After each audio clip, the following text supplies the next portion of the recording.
नमस्कार. संघर्ष वृत्तवाहिनीमध्ये आपलं स्वागत. घेऊया ठाणे आणि आसपासच्या परिसरामधील घडणाऱ्या महत्त्वाच्या घडामोडींचा आढावा. ठाणे शहरात पावसाळ्यात वृक्ष कोसळून नागरिकांचा मृत्यू आणि जखमी होण्याच्या वाढत्या घटनांच्या पार्श्वभूमीवरती शहरातील सर्व वृक्षांचे तातडीने हेल्थ ऑडिट करण्याची मागणी भाजपचे आमदार निरंजन डावखरे यांनी केली आहे. या संदर्भात त्यांनी ठाणे महानगरपालिका आयुक्त सौरभ राव यांची भेट घेऊन निवेदन देत धोकादायक वृक्षांची वैज्ञानिक तपासणी करून आवश्यक उपाययोजना करण्याची मागणी केली आहे. ठाणे शहरात गेल्या काही दिवसांपासून सुरू असलेल्या मुसळधार पावसामुळे अनेक ठिकाणी वृक्ष उन्मळून पडणे, फांद्या तुटणे तसेच त्यातून नागरिकांचा मृत्यू आणि जखमी होण्याच्या घटना घडत आहेत. या पार्श्वभूमीवरती भाजपचे आमदार निरंजन डावखरे यांनी ठाणे महानगरपालिका आयुक्त सौरभ राव यांची भेट घेतली आहे.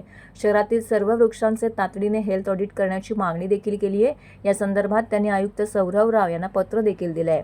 शाळा, रुग्णालये, बस स्थानके, रेल्वे स्थानक, मुख्य रस्ते, उद्याने आणि गर्दीच्या ठिकाणांवरील वृक्षांना प्राधान्य देऊन हे ऑडिट करण्यात यावे. तसेच ही मोहीम केवळ एकदाच न राबविता दरवर्षी पावसाळ्यापूर्वी नियमितपणे राबवण्याची व्यवस्था करण्याची सूचनाही त्यांनी केली आहे.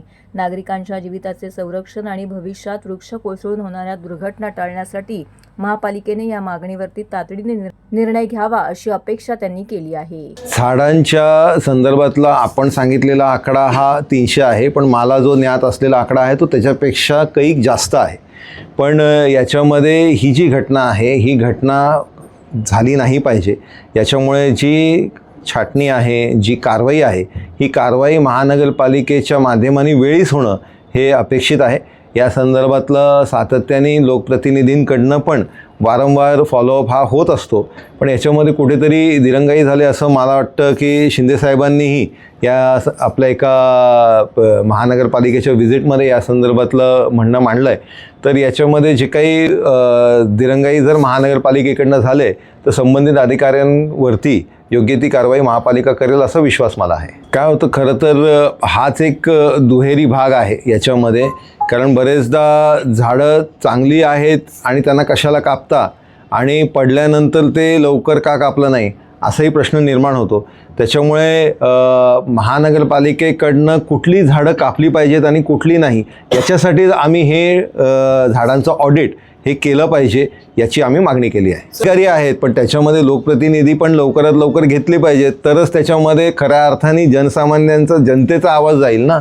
अधिकारी स्वतः केबिनमध्ये बसून एक निर्णय घेतात, पण ज्यावेळेस लोकप्रतिनिधींचे जे त्या तिकडे प्रतिनिधी आहेत, ते प्रतिनिधित्व ज्यावेळेस लोकांचे जे लोकप्रतिनिधी आहेत ते करतील त्यावेळेस खऱ्या अर्थाने हा विषय मार्गी लागेल, त्याला न्याय भेटेल. झाडांच्या छाटणीबद्दलचं ज्या ज्या सोसायटींना खर्च परवडत नसेल या संदर्भातलं त्या सगळ्या सोसायटींना आपल्या माध्यमाने माझी विनंती आहे की त्यांनी या संदर्भातलं निवेदन आम्हाला द्यावं. आम्ही निश्चितपणे त्याचं योग्य त्या पद्धतीची कारवाई भारतीय जनता पार्टी म्हणून निश्चितपणे करू असं आश्वासन देतो. दादा, दात घासताय ना, मग पाणी का वाया घालवताय? ताई, भांडी घासा नाहीतर फोन पहा, पण नळ का चालू ठेवलाय? अंघोळ झाली ना करून मग शॉवर चालूच. कपडे धुताय पण पाणी वाया जातंय, त्याचं काय? गाडी अशी धुताय आणि उद्या पाणी कायमचं संपलं तर? पाण्यासाठी किती जणांची वणवण होते. कित्येक कुटुंबांना तर पाणी मिळतही नाहीये. पाणी बोलत नाही, पण आपण त्याची किंमत जाणली पाहिजे. पाण्याचा अपव्यय टाळा, परिस्थिती भीषण होऊ शकते. प्रत्येक थेंब जपा, पाणी वाचवा. पाणी ही निसर्गाची देणगी आहे. पाणी निर्माण करता येत नाही. पाण्याची बचत हीच पाण्याची निर्मिती. ठाणे महानगरपालिकेतर्फे जनहितार्थ जारी. इथेनॉल मिश्रित पेट्रोलमुळे वाहनधारकांना विविध अडचणींचा सामना करावा लागत असल्याचा आरोप करत महाराष्ट्र नवनिर्माण सेनेच्या वतीने आज ठाण्यामध्ये आंदोलन करण्यात आले. मनसे नेते व ठाणे पालघर जिल्हा अध्यक्ष अविनाश जाधव यांच्या नेतृत्वाखाली शहरातील 3 पेट्रोल पंपावरती हे आंदोलन करण्यात आले. यावेळी इथेनॉल मिश्रित पेट्रोलमुळे वाहनांच्या इंजिनावरती परिणाम होत असल्याच्या नागरिकांच्या तक्रारी सरकारपर्यंत पोहोचवण्यासाठी हे आंदोलन करण्यात आल्याचे मनसेच्या पदाधिकाऱ्यांनी सांगितले. इथेनॉलबाबत सरकारने स्पष्ट धोरण जाहीर करावे, वाहनधारकांना न्याय द्यावा आणि इथेनॉलमुळे वाहनांचे नुकसान झाल्यास संबंधितांना भरपाई द्यावी अशी मागणीही केलेली आहे. आंदोलनादरम्यान मनसेचे नेते अविनाश जाधव यांनी केंद्र सरकारवरती टीका केली आहे. इथेनॉलमुळे शेतकऱ्यांना फायदा होतो असा केंद्रीय मंत्री नितीन गडकरी यांचा चुकीचा दावा आहे. इथेनॉल धोरणाचा लाभ सर्वसामान्यांना नव्हे तर काही मोजक्या लोकांना होत आहे असा आरोप त्यांनी केलाय. इथेनॉल मिश्रित इंधनाबाबत वाहनधारकांमध्ये निर्माण झालेल्या संभ्रमाचे निरसन करण्यासाठी सरकारने स्पष्ट भूमिका घ्यावी अशी मागणी मनसेने यावेळी केली आहे. या प्रसंगी मनसेचे नेते अविनाश जाधव यांसह शहर अध्यक्ष रवींद्र मोरे, इतर मनसेचे पदाधिकारी आणि कार्यकर्ते, महिला आघाडी मोठ्या संख्येने येथे उपस्थित होते. नितीन गडकरी हाय हाय नितीन गडकरी हाय हाय नितीन गडकरी हाय हाय नितीन गडकरी हाय हाय गडकरीची मनमानी बंद करा बंद करा नितीन गडकरीची मनमानी बंद करा बंद करा नितीन गडकरीची मनमानी बंद करा बंद करा ग्राहकांना त्रास झाला नाहीच पाहिजे नाहीच पाहिजे नाहीच पाहिजे ग्राहकांना त्रास झाला नाहीच पाहिजे नाहीच पाहिजे नाहीच पाहिजे इथेनॉलची सक्ती बंद करा बंद करा बंद करा इथेनॉलची सक्ती बंद करा बंद करा बंद करा वाहनधारकांना न्याय मिळालाच पाहिजे मिळालाच पाहिजे मिळालाच पाहिजे नावाचं एक चॅनल आहे. त्यांनी एक बातमी दिलेली आहे. ती बातमी जर तुम्ही बघितलं तर 10,000 litre water for 1 litre of ethanol. So अशा अनेक गोष्टी आहेत. इथेनॉल हा देशावर लादलं जातं. पहिली गोष्ट तर इथेनॉल आल्यामुळे अनेक गाड्यांचं इंजिन बदलावं लागलं. त्याचा खर्च देखील ग्राहकांवर पडला. आज अनेक ठिकाणाहून जर तुम्ही देशभरातनं व्हिडिओ पाहत असाल तर इथेनॉलमुळे रस्त्यात गाड्या बंद पडण्याचं प्रमाण हा अतिशय मोठ्या प्रमाणात वाढलेला आहे. त्याच्यासोबत गाड्यांचं ॲव्हरेज देखील कमी होत आहे. आता सरकार असं म्हणतं की इथेनॉलमुळे शेतकऱ्यांना त्याचा फायदा होतो. कसा? एकदा सरकारने आम्हाला समजून सांगावं. याच्या आधी देखील शेतकरी ऊस हा कंपन्यांमध्ये विकायचा आणि तेवढेच पैसे त्यांना यायचे. आता शेतकऱ्यांच्या जीवावर कंपनी मालक एकतर साखरेमधनं पण पैसे कमवतो आणि दुसरं गोष्ट त्याचा जो चौथा आहे तो इथेनॉलसाठी विकून त्यातूनही पैसे कमवतो. याचा शेतकऱ्यांना कुठलाही फायदा होत नाही. शेतकऱ्यांच्या नावावर नितीन गडकरी त्यांच्या मुलाचा कसा फायदा होईल याच्याकडे लक्ष देतात. खरं तर या देशात आता इलेक्ट्रिक कारची गरज आहे. त्याने पर्यावरणाला कुठल्याही प्रकारची हानी नाही. उलट त्यातून सौर ऊर्जेकडे सगळ्यात जास्त लक्ष दिलं जात आहे. परंतु गडकरी सतत इथेनॉलचा हट्ट करतात. बरं, आणि तुम्ही इथेनॉल आणलात त्याचा ग्राहकांना काय फायदा झाला का? इथेनॉलमुळे पेट्रोलचे रेट कमी झाले का? आज एवढी मोठी इराण इराक युद्धामुळे जी काही परिस्थिती ओढवली त्यात आपल्याला काही पेट्रोलच्या दरामध्ये काही कमी झालं का? पैसे वाढतच गेले. मग इथेनॉलचा हट्ट कशाला? इथेनॉलमध्ये पाणी मिक्स झालं तर त्याचं पाणी होतं, बरोबर आहे. मग याचा अर्थ तोही ग्राहकांना नुकसान आहे. अशा विविध प्रकारे ग्राहकांना या सगळ्याचं नुकसानच होतं आणि फक्त गडकरींच्या कंपनीला आणि सरकारला याचा फायदा होतोय. मला असं वाटतंय की इथेनॉल हा गाड्यांसाठी हानिकारक आहे. इथेनॉलमुळे लोकांचं नुकसान होत आहे आणि आज अनेक लोक, म्हणजे आम्ही रस्त्याने चालतानाही अनेक लोक आम्हाला सांगत असतात की इथेनॉलवर काहीतरी बोला. मला असं वाटतं की एक दिवस वेळ येईल की संपूर्ण देश इथेनॉल या विषयावर बोलेल. 1 लिटर इथेनॉल बनवायला किती पाणी लागतं एकदा जरा गुगलला जाऊन सर्च करा, ChatGPTला विचारा किंवा काही संस्थांना जाऊन भेटा, म्हणजे तुम्हाला कळेल इथेनॉल भारताच्या हिताचा आहे किंवा नाही. SIR जनगणनेच्या कामासाठी आशा स्वयंसेविकांना नियुक्त करण्याच्या निर्णयाला महाराष्ट्र राज्य गटप्रवर्तक व आशा स्वयंसेविका संघटनेने तीव्र विरोध दर्शवला आहे. या संदर्भात संघटनेकडून ठाणे महापालिका मुख्यालयाबाहेर मोठ्या संख्येने आशा स्वयंसेविकांनी जोरदार आंदोलन केले. संघटनेच्या म्हणण्यानुसार आशा स्वयंसेविकांची नियुक्ती राष्ट्रीय आरोग्य अभियानाअंतर्गत करण्यात आली असून त्याचं मानधन हे कामावर आधारित आहे. गर्भवती माता, स्तनदा माता, नवजात बालकांची देखभाल, लसीकरण, पल्स पोलिओ, आयुष्मान भारत योजना, विविध आरोग्य सर्वेक्षण तसेच डेंग्यू, मलेरिया, टायफॉइड सारख्या साथीच्या आजारांवरती नियंत्रण ठेवण्याची महत्त्वाची जबाबदारी त्यांच्यावर असते. आशा स्वयंसेविका या शासकीय किंवा निमशासकीय कर्मचारी नसून त्यांना योजनाबाह्य कामं देणं योग्य नाही. विशेषतः पावसाळ्यात आरोग्य सेवा अधिक महत्त्वाची असताना निवडणुकीचे अतिरिक्त काम दिल्यास आरोग्य सेवांवरती परिणाम होण्याची शक्यता असल्याचा दावा करण्यात आला आहे. तसेच आरोग्य सेवा आयुक्त आणि राष्ट्रीय आरोग्य अभियानाच्या 23 ऑगस्ट 2019च्या आदेशानुसार आशा स्वयंसेविकांना BLO किंवा निवडणुकीची कामं देऊ नयेत असे स्पष्ट निर्देश असल्याचं संघटनेचं मत आहे. आशा स्वयंसेविकांची निवडणूक कामावरील नियुक्ती तात्काळ रद्द करण्यात यावी, अन्यथा 21 तारखेला ठाणे महानगरपालिकेवरती आंदोलन करण्यात येईल असा इशारा महाराष्ट्र राज्य गटप्रवर्तक व आशा स्वयंसेविका संघटनेने दिला आहे. यावेळी कामगार नेते रवींद्र चांगो शिंदे, महाराष्ट्र राज्य गट प्रवर्तक आणि आशा स्वयंसेविका संघाच्या वतीने आम्रपाली खरात यांनी प्रसारमाध्यमांशी बोलताना अधिक माहिती दिली आहे.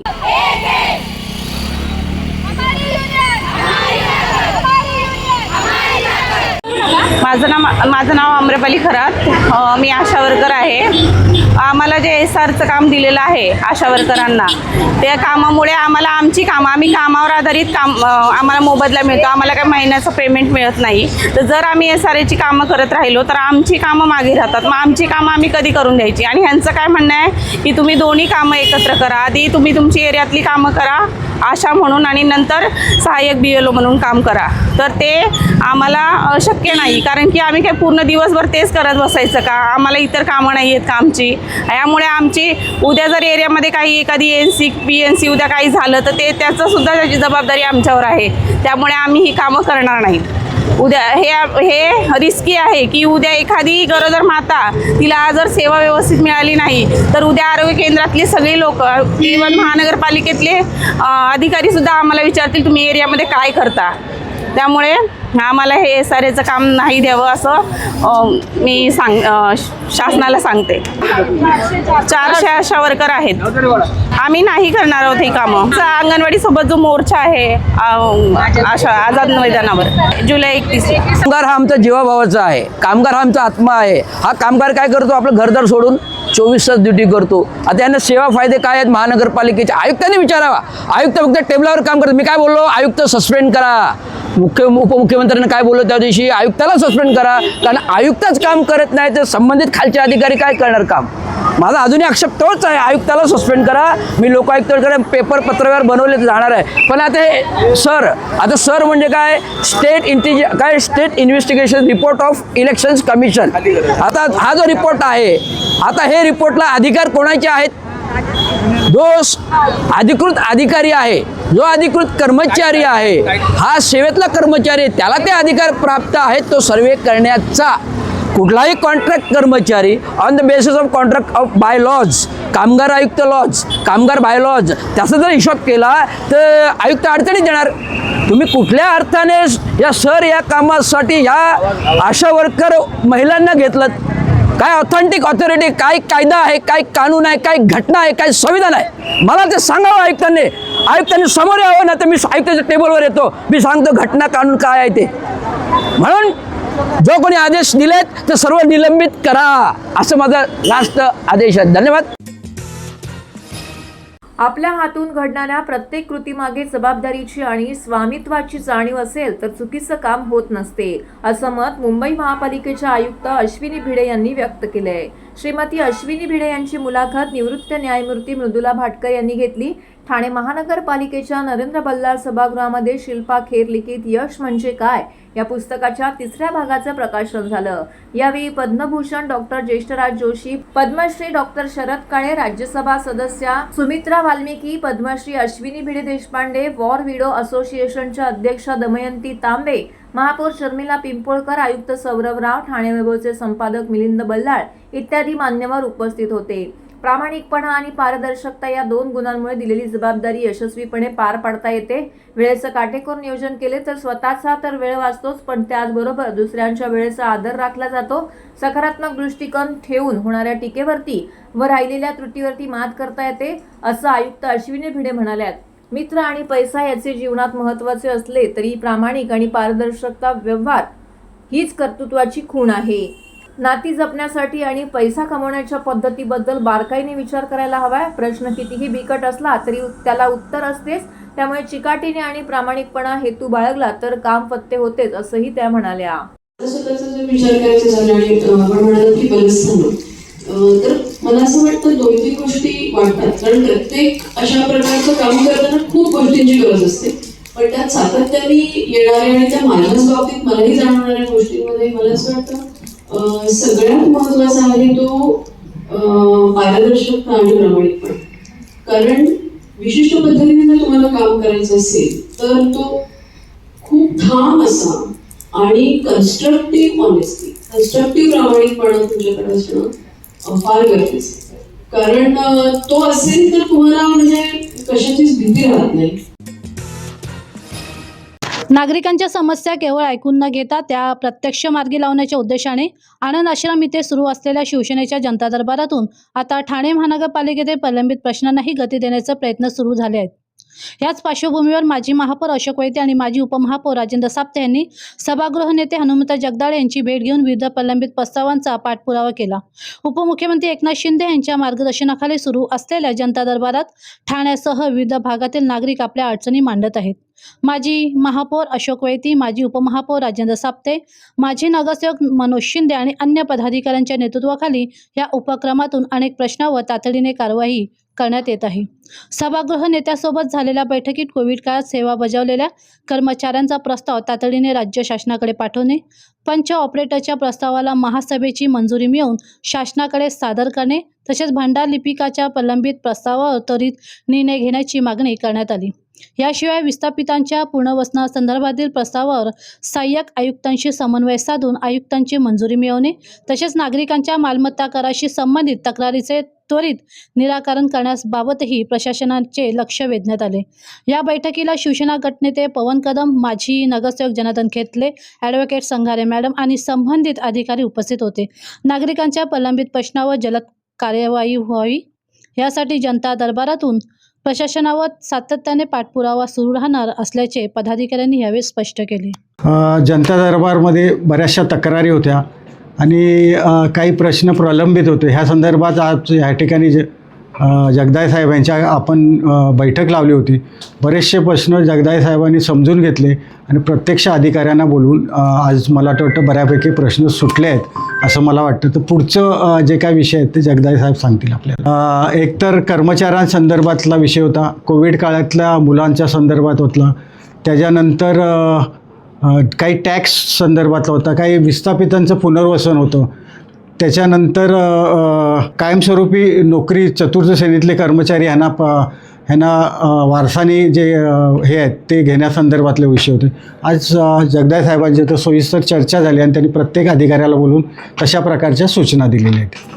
आपल्या सर्वांना माहीत असेल, ठाणे शहरातल्या सर्वसामान्य नागरिकांचे प्रश्न हे दिघे साहेबांच्या काळापासून त्या ठिकाणी आनंदाश्रमामध्ये सोडवले जात होते आणि ठाण्यातला सर्वसामान्य नागरिक एक विश्वासाने त्या ठिकाणी येऊन निश्चित प्रकारे दिघे साहेबांच्याकडे त्या अडचणी मांडत होते आणि त्याच पद्धतीनं आज शिंदे साहेबांच्या नेतृत्वाखाली अशोकजी वैती, आमचा राजू, या सगळी मंडळी त्या ठिकाणी आठवड्यातून 1-2 वेळा त्या ठिकाणी बसतात आणि प्रथेप्रमाणे सर्वसामान्य माणसांचे प्रश्न ठाण्यामध्ये कुठे सोडवले जातात तर ते निश्चित प्रकारे त्या आनंदाश्रमामध्ये सोडवले जातात.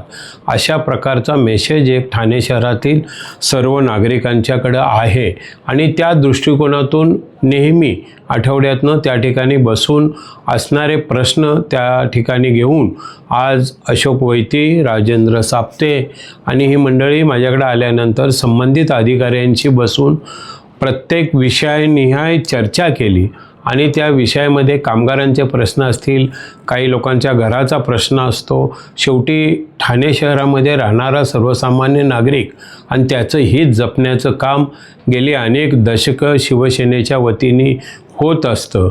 त्या दृष्टिकोनातून आम्ही आज संबंधित अधिकाऱ्यांना या ठिकाणी बोलावून घेतलं आणि जे प्रश्न सोडवण्यासारखे आहेत ते प्रश्न निश्चित प्रकारे सोडवण्याच्या सूचना दिलेल्या आहेत.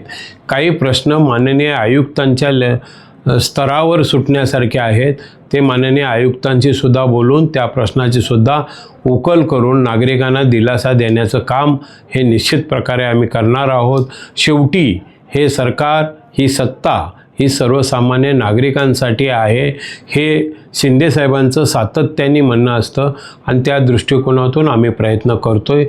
निश्चित प्रकारे अशोकजी वैती असतील, राजेंद्र साप्ते असतील, हे नेहमीप्रमाणे त्या ठिकाणावर सर्वसामान्य नागरिकांची व्यथा जाणून घेतात. त्याबद्दल प्रथम मी त्यांना धन्यवाद देतो. आणि अशाच प्रकारचं कार्य शहरातल्या सर्वसामान्य नागरिकांचे प्रश्न सोडवण्यासाठी आपण बांधील आहोत. अशाच प्रकारच्या निश्चित प्रकारे जे काही सूचना असतील, जे प्रश्न प्रलंबित असतील, ते सोडवण्यासाठी आम्ही कटिबद्ध आहोत. त्या दृष्टिकोनातून आम्ही प्रयत्न करत आहोत. तर हे होतं संघर्ष वृत्तवाहिनीचं आजचं बातमीपत्र. उद्या पुन्हा भेटू याच वेळी याच ठिकाणी ताज्या घडामोडींसह. तोपर्यंत नमस्कार.